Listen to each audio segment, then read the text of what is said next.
In this video, we are going to talk about gastroparesis because my daughter, who suffered from shaken baby syndrome, as a result of that, she was diagnosed with gastroparesis, and it caused a lot of issues for her. So basically, from what I've been told about her situation, gastroparesis is where your stomach doesn't empty properly, causes a lot of pain, and you could end up like her on a feeding tube that's not just like a G tube. So a G tube goes directly into your stomach. So anything you put through the G tube, as far as feedings, medications, things like that, would go directly into your stomach. But when you have something like gastroparesis, when your stomach won't empty well, then you have to bypass the stomach and just go straight into the intestines. So you get something called a GJ tube. And that J tube goes directly into the intestines so that nothing ever goes on the stomach. So for my daughter, she could never have, anything by mouth and nothing really to go into that G tube section of her feeding tube, straight into the J tube. So all medications, all feeds, unfortunately everything had to go through there. And, there was a lot of times that as a parent, I thought, is she hungry?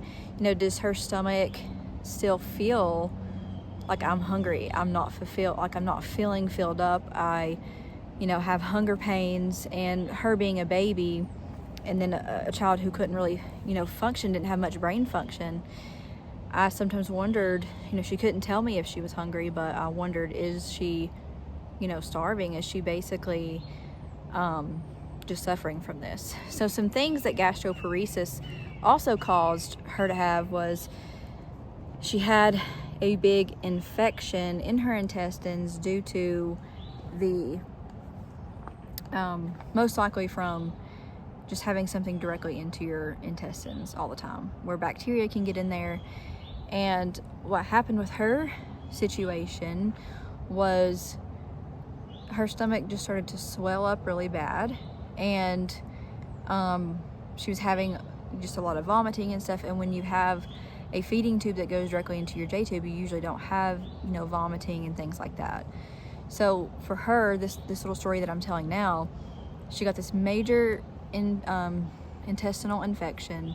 They had to remove some of her intestines because of it in emergency surgery, and that was all caused from her initial brain injury, which was shaken baby syndrome, but also from the gastroparesis. It just caused so much issues for her because nothing in that area was functioning properly because of that. And so, I really feel for people. I know that there's adults, there's children who don't necessarily have such a bad brain injury like she did, who just have to live with gastroparesis every day. And I can't imagine how that feels.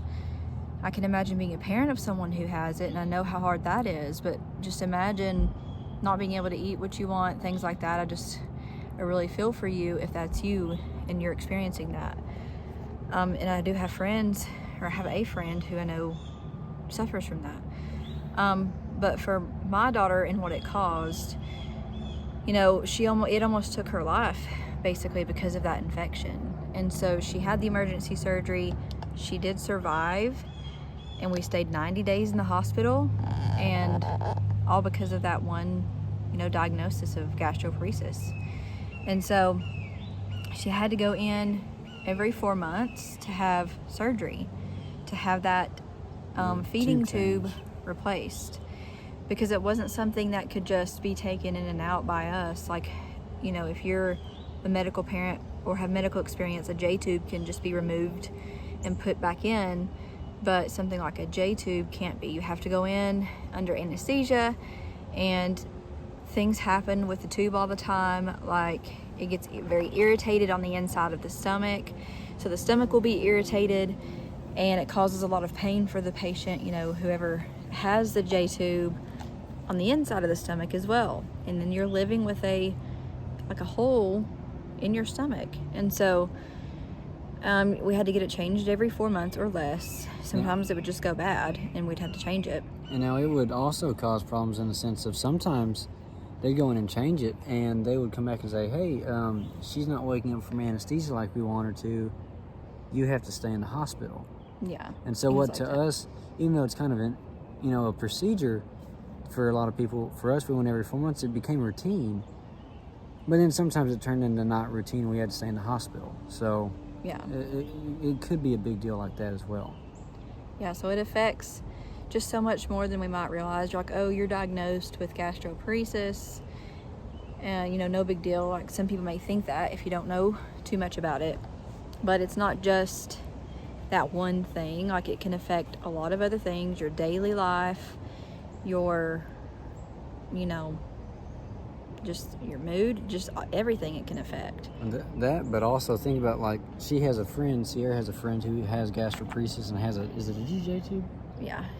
And she can't, as far as I understand, she can't have regular food anymore at all. So.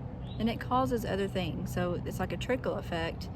If you can't eat, then you can get, other diagnoses, I don't know how to say that, from just that one thing. Right. So it really affects a lot. I mean, my thought is just that she can never taste chocolate cake again. Well, there are certain things like that. Yeah, it just depends. She also has diabetes.